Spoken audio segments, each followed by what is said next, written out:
Hello दोस्तों, स्वागत है आपका हमारे यूट्यूब चैनल पर। आज आप जो ये मेरे हाथ में ब्लैक रंग की खाद देख रहे हैं, ये धान के छिलके की ब्लैक रंग की राख की खाद है। तो दोस्तों, धान के छिलके की ब्लैक रंग की जो ये खाद है, ये खेती के लिए वरदान होती है। इसके अलावा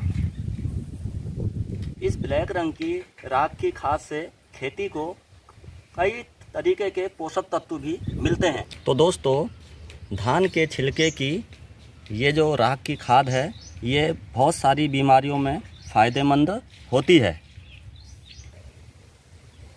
तो दोस्तों, फसलों में धान के छिलके की ब्लैक राख के उपयोग से रासायनिक दवाओं की जो ज़रूरत है वो बहुत ही कम हो जाती है।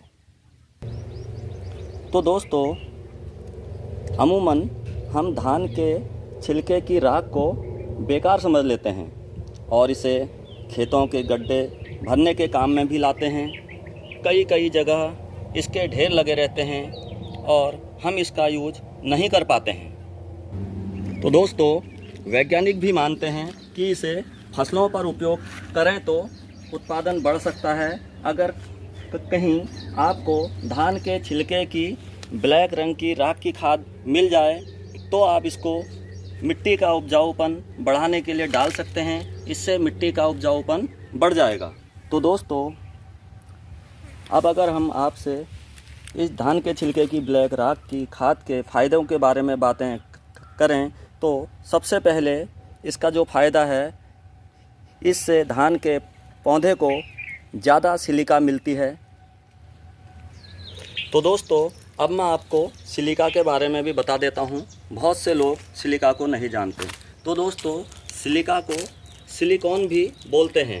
ये जेल के रूप में पत्तियों की कोशिकाओं की दीवारों में संग्रहित हो जाता है, इकट्ठा हो जाता है और इसके परिणाम स्वरूप जो पत्तियों की धार पर मोटी एक परत का निर्माण हो जाता है। यह परत फसलों को बढ़ने में तेज़ी से मदद करता है। फसल सीधे खड़ी रहती है, जो कि अमूमन गिर जाती है, तो इसके खड़े रहने की संभावना बढ़ जाती है। ज़मीन पर फसल के गिरने का खतरा भी बहुत कम हो जाता है। तो दोस्तों, सिलिका के कारण फसलों पर कीड़े और बीमारियां भी लगने की संभावना बहुत न्यूनतम हो जाती है। तो दोस्तों, राख जो है भूमि के पोषक तत्वों में सुधार करती है। इससे धान को पोटास आदि अन्य पोषक तत्व बड़ी आसानी से मिल जाते हैं। तो दोस्तों, इस छिलके की राख की खाद से रासायनिक दवाओं की आवश्यकता बहुत कम हो जाती है। ये खाद दीमक को भी नियंत्रित करती है।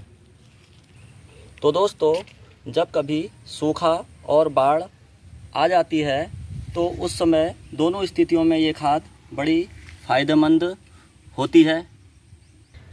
तो दोस्तों, इस राख की खाद को कीड़े भी नहीं खाते हैं और जहाँ पर आप इसको डाल दोगे वहाँ से कीड़े भी भाग जाते हैं। इसके अलावा दोस्तों, मैं आपको एक और महत्वपूर्ण जानकारी देना चाहूँगा। वैसे धान की भूसी को नहीं जलाना चाहिए। बहुत से स्टेटों में ये बैन भी है, क्योंकि इनसे धुआं बढ़ता है और धुएं से प्रदूषण होता है। लेकिन अगर किसी कारणवश आपको अपने खेत में या कहीं पर इसको जलाना पड़े, तब आप इसको मत फेंकिएगा, क्योंकि मैं इसके पूर्व फ़ायदे आपको बता चुका हूँ। नुकसान सिर्फ एक ही है कि इसको जलाने से जो है प्रदूषण होता है। दोस्तों, अब मैं आपको धान की भूसी की इस ब्लैक खाद को डालने के बारे में बताऊंगा। इसको आप कोई भी फसलों में डाल सकते हैं। ख़ास तौर पर धान की फसल में डालेंगे तो आपको बहुत ही फ़ायदा होगा। तो इस तरीके से आपको पकड़ना है और ऐसे इस तरीके से आपको ये फसलों पर छिड़क देना है। इससे, जैसा कि मैंने आपको बताया, इसमें सिलिकॉन की मात्रा होती है, जो पौधों के ऊपर एक मोटी परत बना देती है, जिससे उसमें कीड़े आदि नहीं लगते हैं। तो इस तरीके से आपकी फसल सुरक्षित रहेगी और ज़मीन में पोषक तत्वों की मात्रा बढ़ जाएगी। रासायनिक उर्वरकों की ज़रूरत नहीं पड़ेगी। तो आप इस राख की खाद को लिक्विड के रूप में भी बना सकते हो। जैसा कि आप देख रहे होंगे, मैंने ये बाल्टी में बना रखी है, ये ब्लैक रंग की खाद। तो आपको क्या करना है, कम से कम 1 लीटर पानी ऐसे एक बाल्टी में डाल दीजिए। और इसमें डालने के बाद आप इसमें कम से कम, तो दोस्तों आपको इसमें 8 से 10 लीटर पानी भर लेना है।